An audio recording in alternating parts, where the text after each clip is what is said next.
Mga kalapatids, hindi na kami magbe-breed dito ng mga panlaban. Ang hirap pala mag-breed sa ganito mga kalapatids.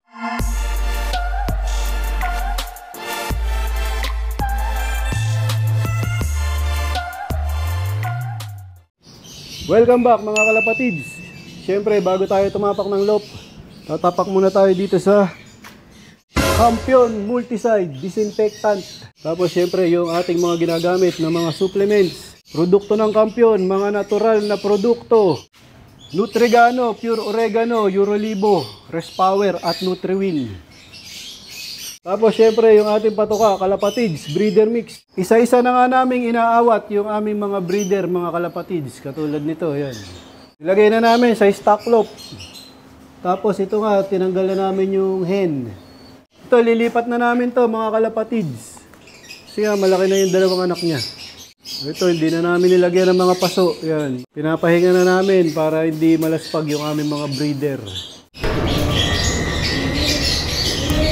Tapon mo na yung tubig. Medyo dumami na nga yung aming mga stock hen, mga kalapatids. Kasi yung ibang hen, nandito na. Yan, pinapahinga na namin.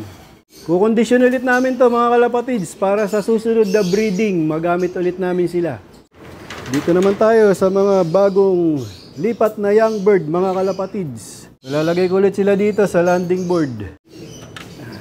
Pagagalain natin sila dito, bahala sila kung looba sila dun. Ito, grizzle ulit. Kapatid ng grizzle na makulit.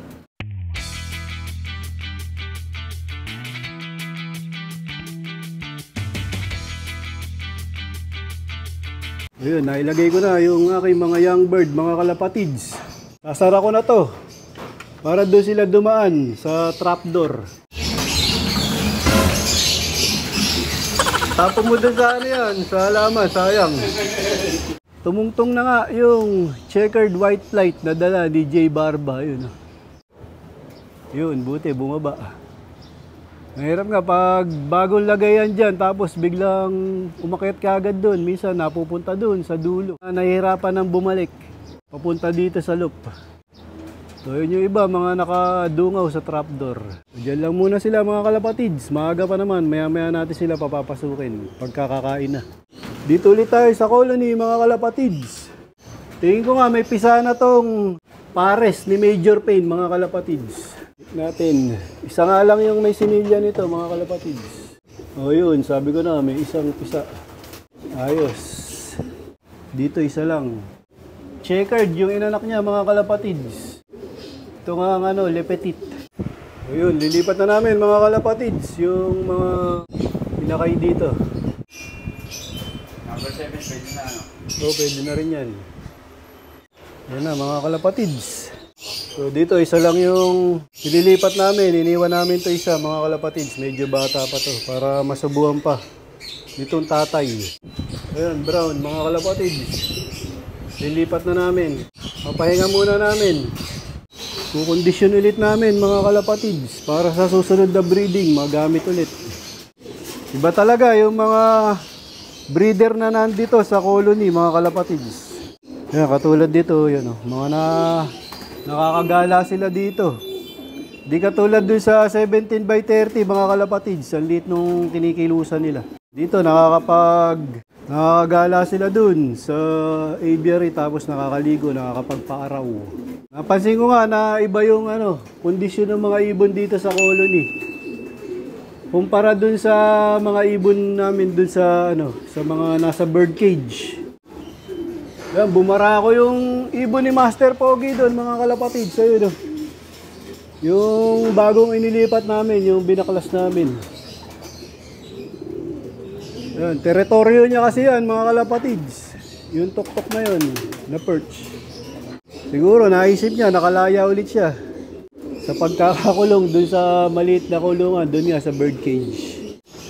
Dito nga sa young bird, tuturuan ni JJBK uminom. Yung mga bagong lipat namin na mga young bird, isa-isa niyang sinushoot yung tuka doon sa inuman. Para nga mabilis matutong uminom mga kalapatids. Yan, madaling yan, matututo.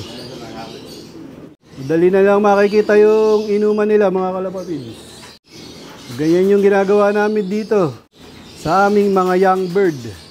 Baga, itong idea na to mga kalapatids, sa amin lang to. Dito kami hiyang. O ito na yung nakasanayan namin, kaya ito yung ginagawa namin dito sa aming mga young bird. Pagkabagong lipat dito sa aming young bird loop.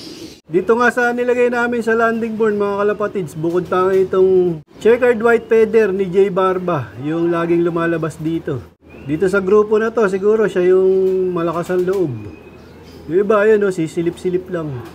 Natatakot lumabas dito sa double door. Pero siya, balak ng galain yung landing board. Balik tayo dito sa mga breeder sa 17x30. Baka next year nga mga kalapatids, hindi na kami magbe-breed dito ng mga panlaban. Magbe-breed na lang kami dito, yung mga i-inbreed namin. Ang hirap pala mag-breed sa ganito mga kalapatids, yung isa-isang pinapakain. Baga, isa-isa mong papakainin, isa-isa mo rin papainumin para ka rin nagpakain ng African. Kasi nga, ano sila, yung kanya-kanyang cage.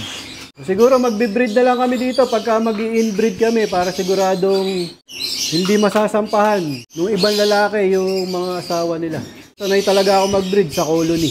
Matrabaho yung pagbe-breed dito. Kasi nga, isa-isang pinapakain, saka isa-isang binibigyan ng tubig. Papalakihin na lang namin yung mga inakay dito, mga kalapatids, tapos aawatin na rin namin. Dito nga sa aming colony, mga kalapatids, mga active yung mga ibon namin dito, mga habulan ng habulan. Kumbaga, na-exercise nga sila dito, mga kalapatids, kasi nga malaki yung ginagalawan nila. Ganun din yung mga stock bird namin, nakak. Kaya yung bagong lipat na mga barako, parang napansin namin, tuwan-tuwa. Nung nilipat ulit sila dito. Una na nga natuto sa trapdoor, itong grisel. Ayun yung mga kapatid niya, yun. Tapos ito yung bagong baba. Yan, bali tatlo yung magkakapatid na grisel. Pinakain ko na nga yung first batch at second batch kasi medyo tanghali na nga mga kalapatids. Yan, kain na sila ng kalapatids. Breeder mix ni Boss Ronald Gonzales.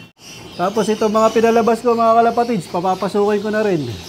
Yan, pumasok na nga yung grisel. Una siya natuto sa trapdoor. Yung iba, itutulak namin, papasok para matutunan nila yung trapdoor. Yun, isa-isa nang pinapapasok sa trapdoor yung mga young bird, mga kalapatids, para matutunan nila yung trapdoor. Sa una lang ganyan, mga kalapatids. Sa susunod nga niya, mga kalapatids, sila na mismo yung kusang papasok diyan sa trapdoor. Yan, may bumalik. Kain na din yung mga nilagay namin sa landing board, mga kalapatids. Yan, marunong na rin uminom yan. Mabilis silang natuto. Yan yung bagong lagay namin, 6. Matututo na rin yan, mga kalapatids, kasi nga, may inggit sila dito sa mga kumakain. Dito ko natatapusin ang video ko para sa araw na to. Please like, share, comment, subscribe. Keep safe, God bless. Ingat, mga kalapatids.